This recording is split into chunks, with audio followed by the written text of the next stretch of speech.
Well, hi, it's Jane at Velocity Vet 08, and I am bringing you my finished project for my design team project for SaCrafters. It's a shadow box that I've been working on, and I know some of you have, like, this will be the first time you see it. This is a shadow box that she offers in her store, and I love it because of the size. It is a full 11 inches by 11 inches, so you get so much space. Each one of these cubicle areas to design in is 3.5 inches by 3.5 inches. So it is so fun to just really like go crazy in here. I really had a good time, and I used a lot of her pieces. She's now making a lot of small pieces that work really well in shadow boxes. So if you go out and take a look at her store, you'll be amazed at how many things that there are to choose from. I know a lot of you already are regular shoppers at SaCrafters, but there may be a few of you who haven't quite gone out there yet. The paper line that I used with this was Kaiser Crafts Needle and Thread. I didn't use a whole lot of paper. I used some on the back, and I used some inside each square. The treatment that I did on the side, I think turned out beautiful. It has a real marble effect, but it's also very cracked. You can see that. And I know I've had people with questions about it who actually even watched the process of this being done, but this was done by using both Martha Stewart and Deco Art's Crackle, and I'll show you it comes in these containers right here, like this, and it's a very thick texture. Both of them are actually very similar. I would say Martha Stewart's is a little bit thicker formula, but they're both very, very thick, as you can see. And I put it on with a palette knife. And I just used both colors. I let one dry first, and then I used the second color after the first one had dried. The thicker that you use it, the bigger cracks that you're going to get. And then what I did after I had that done to make it blend and look aged, I used Silk's acrylic glaze first all over the whole thing. I used honey amber, and I diluted it with a lot of water. I made it very, very thin, and then I washed it. I used it as a wash over the whole box, and it went into the cracks and everywhere, and I wiped it off as I went with actually a wet cloth. I don't use, I just use wipes. They're called Pure and Gentle wipes. And as I went over it with it, I just, wiped it back off, and it left behind a really nice vintage tone. And then to get these darker areas, I actually used my Twinkling H2Os. And I have this whole selection of them. I don't recall exactly which color that I used. It might have been Harvest Soul. I don't remember. Yeah, it was Harvest Soul. And it's just a really nice dark color. And what I did was, and you can see this in the process video, of course you wet these first and you let them get moist, and then you can control the density of the color. And I went and I did around the edges where the colors met to give it that marbled effect. And again, I wiped it back with a wipe. And it gave a really, really neat look, I think. You can see it all around the box, and I'm really pleased with the outcome of that. And then once that was done, I started, I painted inside first, and I wanted it very bright and very, just like a real clean, fresh look. And so I used a gloss antique white, and I painted the entire thing inside except where the papers were going to go. The papers I edged with crushed olive and put them inside then. And then I just started having fun decorating. And I used a lot of the same antique white gloss as I was painting the different elements. I did add a little gloss gray and a little bit of pink. So those were kind of, I was careful not to go crazy too much with colors. But I'll show you some of the pieces that I used. This piece does better when it's hanging up. This is a little bird cage that I have, a little metal bird cage. And these are just 3 little vintage buttons. And I just stick them in the slots here like this. And when it's hanging up and it's not moving, they don't go anywhere.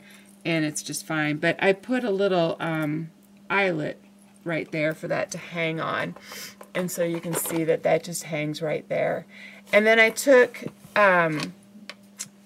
well, first up here at the very top, I took some of my vintage measuring tape that I'd gotten at the garage sale for $10, and I'm almost out of it, but I do have some more that I was sent in a rack.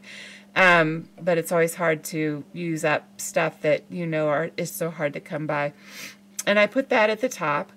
I did use a set of gates from SaCrafters and painted them real light as well. And I put little butterflies. I put a little resin one or plastic one over here, and I cut a little paper one from the Martha Stewart punch from the paper line for over here. And then right here I folded up some little rosette trim to make it just look like little bundles of fabric, and put a little tiny pair of scissors on top of them. And next to it I just randomly stacked buttons. Now, as you can see, I did not go crazy in each of these boxes. I did not want a cluttery feel. I wanted a very open feel. Plus, I loved the paper that I was able to find to put, because I used the cutouts. They worked perfect. So this one says cute as a button, and as you can see, I used one of Saw's old-fashioned bicycles, and I put a little tiny button on the wheel, and I found that garage sailing as well. And the little vase is made from a bullet casing, and I just tied a little piece of lace around it and put a little button on it, and then some flowers. And I used a little gesso, and I used a little of the antique white, and I just kind of went over things and kind of toned them down just a tad. And then I just strung some little tiny pearl strand right there just to make it look kind of sweet and elegant, and put a little charm that's measuring tape. And then over here in the next square, I put, that is one of the die cuts from the collection, and I wrapped it in thread, and then I put a little scissor charm there, which that is not from SaCrafters. I'm out of them from SaCrafters, but she does sell those in silver. So you can find those charms in her store. And then that that's a clay, from a clay mold, that little spool there, that little half a spool, and I just kind of, you know, made it a little lighter to blend with the colors and so forth, and put that in there. And then in the very back, that's another die cut from the collection, and I used like a double layer of pop-up foam tape to put that in there. So I love the way it turned out. And then going just below that, the paper was full of buttons on it, and I thought it was so cute. So I put a bunch of random Prima buttons on there. And then the little frame is from Saw's store, and of course I painted it the antique white. And then that's a little little button in the middle, that little tiny cameo, and I put that in the center. That frame you can put either direction. You can put it the way I did, which I kind of consider sideways, or you can put it, you know, up and down. And then of course a little spool with some pearls and a little random button. And then I put a little flower that I had in the back. And then in the middle one I have a clock that is from SaCrafters as well, and that comes in a 2-pack. You also get a bigger clock, that's the small one. And I put a little flower in there, and I put a bird cage that is from her store, and I put a little flower in front of it. And then that little house is also from her store, and that lady is a die cut, and I just kind of popped her behind the house and put a little flower in front of that. And then the clock hands are actually scissors, and that is the old wood item that I had from Crafty Umblies. It was perfect for this project, but I'm sorry it's not one that Saw has in her store unless she decides to make it, but it made great clock hands, and I put a little button in the center. And then over here, these ladies on that paper, I loved them, and so I gave them a little chair, a little Prima chair to sit in, and a little spool with some seam binding around it, and then a little flower and some more vintage measuring tape that I, like I said, I was gifted in a rack. And then this is a vintage clothespin that I had, and I painted it with the antique white, and then I rolled it over a background stamp with music notes on it, and then I put a little crushed olive on it and a little seam binding bow. And then when you get down to this bottom, I loved what this says in the pink square, and it says, a life full of love. And I just really liked that. I used a little corner piece from Prima, put a little butterfly on it, little die cut there at the bottom, and then a little spool and a little tiny flower, and then I just put a big pink gem back there.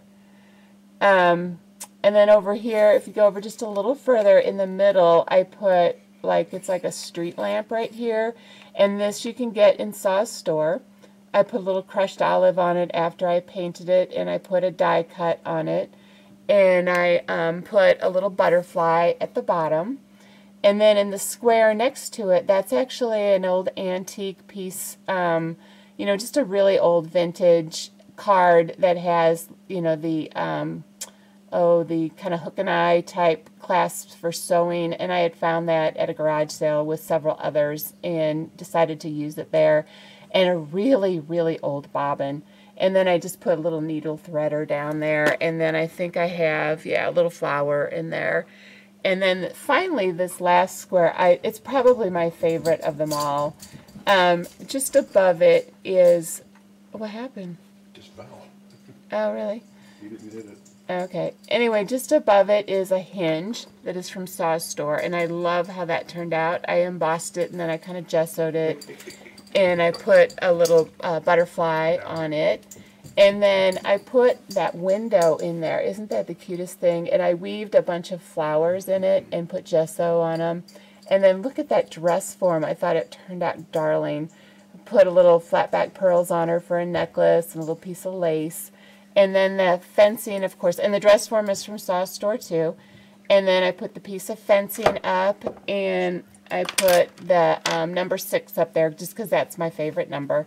And I put a little flat back pearls on it and a little butterfly, and that is it. That is all the things that I did to it, and I love it. I just couldn't be happier with it. Like I said, it's got a real clean, fresh look. I just don't like them when they're overdone. I don't want to have to just be like looking. I love the openness of this. I'm super pleased with it. I hope you like it. And I hope you'll go out to Saw's store and check out. I mean, there's a ton. Even though I didn't crowd up every one of these squares, almost every square has 1 or 2 things or more from Saw's store. So there's a lot of great things that you can find out there. You know, just go take a look around and pick up this shadow box. It's not expensive. Just like everything else, it just falls together with ease. So fun to build, lots of room, lots of space. It's definitely one you want to have on your list of things to do. So I hope you've enjoyed it, and I will see you in the next video. Thanks, guys.